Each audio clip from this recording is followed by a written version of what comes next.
If the parents are terrible, then it's not much hope for the kids. Let's talk about it. How's everybody doing? My name is Anthony Brian Logan, and today we got to talk about this video that is kind of going viral on the internet of a young lady talking about her experience teaching a ballet class of 5-year-old children. Now, she has a small class size, about 10 kids, and she says the behavior from these kids is absolutely ridiculous. It's crazy, and she can identify the source of the problem. You see, as I said from the very beginning of this video, if the parents are bad, then there's not much hope for the kids. Kids are a reflection of their parents, especially at 5 years old.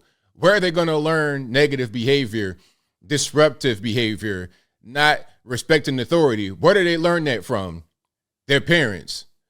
Now, somebody's going to try to blame the teachers, talking about, well, it's your job to take control of the class. It's your job this, your job that. But what can the teacher really do if the parents have no involvement, or if they are involved, they're terrible at best? Terrible at best. Now, before I go any further into my opinion about the whole situation, let's check out the video. Of course, the video will be in the box. If you're on IG, visit a link in the bio, go to the corresponding article on the website. But without further ado, let's go ahead and roll it. Calling out all the parents. If you're a parent and your child is in pre-K to elementary school to high school, I'm calling you out. The children today, I have never experienced, and I'm 22. Having to teach and work with you guys as children has been the most traumatic experience of my life. I teach 5-year-olds ballet. 5-year-old girls ballet. I have a class of 10 students. Now, let's pause for a minute. So first, we're talking about girls here. So just girls, no boys, 5 years old, and teaching ballet. So I presume it's some kind of after-school program, extracurricular type of thing. I don't think this is going to be at a school. Maybe I'm wrong. You guys let me know in the comments. But that's what we got going on. All girls ballet. So something that they were probably put into by their parents on purpose. Let's keep on going. They don't respect any authority. You ask them, can you stand in your designated spot? They're telling you no and shut up. They're throwing things at each other. They're throwing things at other people, other classmates. You say, can everybody sit in their spot? I don't want to. I'm not doing that. You don't get to tell me what to do. You're not my mom.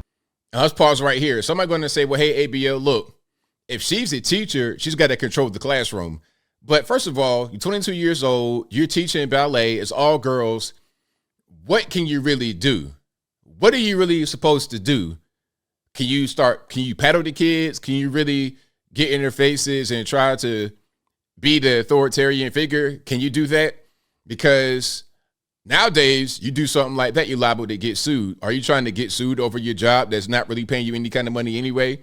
Even if it was paying you any kind of money, would you want to risk that happening to you?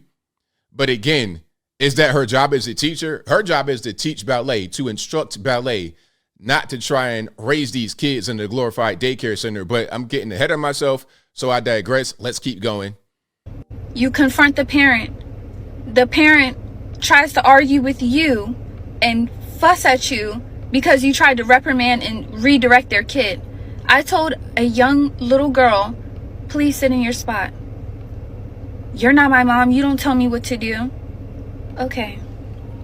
When her mom came to pick her up, I said, hey, your daughter's having a hard time following instructions. And 7 times today, I've had to redirect her to just sit in her spot. Well, clearly she didn't want to sit. And mind you, this is a mom. Clearly she didn't want to fucking sit right there. So, I mean, if she's telling you she don't want to do something, why keep asking her to do it? You know she's not going to do it. Now, again, how can a teacher take control of the class and make these kids do certain things if their parents are not even trying to do it? Their parents don't have any control. They're not trying to keep the kids in check. They're not trying to raise the kids. They're not trying to discipline the kids. So how are you going to do it? You're not even the actual authority figure, which is the parents. If the mother can't do it, how are you going to do it? What world do we live in? Like, what in you guys' brain as a parent says, my kid not following any directions is a great thing. It's not that serious, and y'all don't have a right to tell her what to do. It's sad. It's sad. It's really, really sad. And another thing that's heart-wrenching is horrifying. It is horrifying. Your 5-year-old daughters are asking to listen to Pound Town and Ski Yee. Let's pause right here. Now, if you don't know what that is, I don't really want to get too deep into detail, but basically these are rap songs he's talking about. 2 different rap songs from one rapper named Sexy Red. You can Google her if you're not familiar, but basically these are sexually explicit lyrics. And that's something else. I was kind of shocked when I learned that parents were allowing their kids to hear this kind of music. When I was a kid, understand this, my parents were pretty young. When I was a kid, my parents did not listen to rap music at all. Like, at all, ever. I don't think I've ever been in the car with my mom or my dad or anybody in my family, really, and heard them listen to rap music, ever. My dad would be playing, like, 70s music. He put me on to, like, the OJs, the Shy Lights, these guys, shoot up, do up, these kind of guys. That's what he was on. And my dad was in his early 20s when rap came out. Put it to you this way, my dad was born 1959. So by the time I was born in 84, he was 25 years old. And this is right around the time when rap was starting to catch steam. But he did not listen to rap music. My mom, same thing. No rap music, nothing with any kind of explicit lyrics, nothing like that. So when I'm hearing about kids nowadays listening to very sexually explicit music at 5 years old, it blows my mind. But I'm going to get into that a little bit more in a moment. Your daughters, your 5-year-old daughters are asking, can we hear Pound Town? I'm playing them Princess Tiana ballet music. So there's more to that, but she was really distraught. There's like a whole 7-minute video. She was crying in the video because of how bad it is. I'm going to just leave that right there. And I'm going to continue talking about what I was saying. Listen, these parents, not all, but some parents are just bad.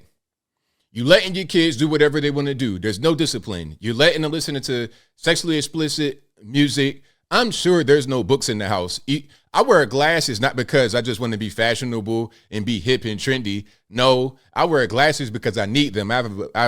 These are prescription lenses.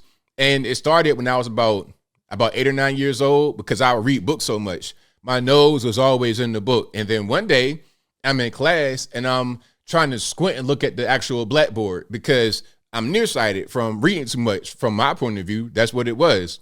When you see a lot of these Asian kids and white kids, but especially Asian kids, they're going to be wearing glasses and whatnot early because they're reading so much. The nose are always in the books.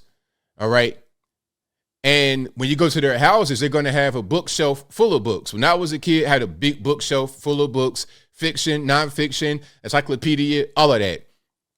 I had a microscope. I got little slides with bacteria and stuff on it, trying to learn. I had a passion for learning, a passion for reading, a passion for being able to gain new skills and new information. But these kids nowadays, I mean, they might have the technology. They might be into that. They might just be listening to this ridiculous music. There's no books in the house. These kids can't read. These kids can't read. You see it nowadays. You have adults that are struggling to read because they never read when they were children. And we're going to be left behind. We're going to be totally left behind in the black community, white community, whatever community is doing things like this, will be left behind. Kids in other countries, China, India, etc., they're learning multiple languages. They're learning advanced math at a young age. Meanwhile, we can't even sit in our seat. We can't even do the right thing in the right place. As I close, I want to say this. There's no sense in blaming teachers for the education that kids get or don't get. This whole thing about, oh, it's a school to prison pipeline. Really? Is it a school to prison pipeline, or is it a bad home, single parent household to prison pipeline? Is that what's going on? There's no sense in blaming the school. If your kids are not prepared, they can't read or write at all before they go to school. I'm talking about reading their own name, maybe counting to 10, counting to 100. If they don't have basic skills before they go to school, when they go to school, they're not going to succeed. They're going to be doing stuff like saying, you're not my mom, I'm going to do whatever I want to do. And then the parents, you try to get them involved. They don't care. They want to blame you because ultimately they think, well, it's your job to raise my kid. Schools become just a glorified daycare because the parents don't care. Therefore, the kids don't care. And the teachers can't really do too much. All the teacher does at a certain point is just watch the kids to make sure that they don't wander outside the school and get kidnapped. That's all of what's going on. And it didn't have to be that way. But it starts with the parents. If the parents aren't really involved, if they don't care, then things ain't going to change. And I think I'll leave that right there for now. And what say you? What's your viewpoint on what's happening here with the parents and teachers and kids and a lot of these schools in urban inner city areas, other areas where they're not doing very well? Is it the fault of the teachers? Is it the fault of the parents, the students? Whatever your thoughts are, let me know in the comments below. You guys know where I'm at. I've said it once, I'll say it twice, I'll say it till the cows come home, till the till the end of time. The parents are at fault. It's simple. Children, especially young children, are a reflection of their parents. So if you got single parent households, no dads, the moms might not even be involved. It's the Meemaw raising. There's no emphasis in education. What are the kids going to do? What are the kids going to do? And then when you go to a class, let's say you're one of the good kids in the class. And for the example of her class, it was 10 students. Let's say you have 4 bad students and the rest are good. The 4 bad students are going to keep the rest of the students hostage because all the attention is being diverted to them to make sure that they sit in their seat, to make sure they be quiet, to make sure they are not just yelling out random stuff, to make sure they are not on their phone. That's the ultimate problem.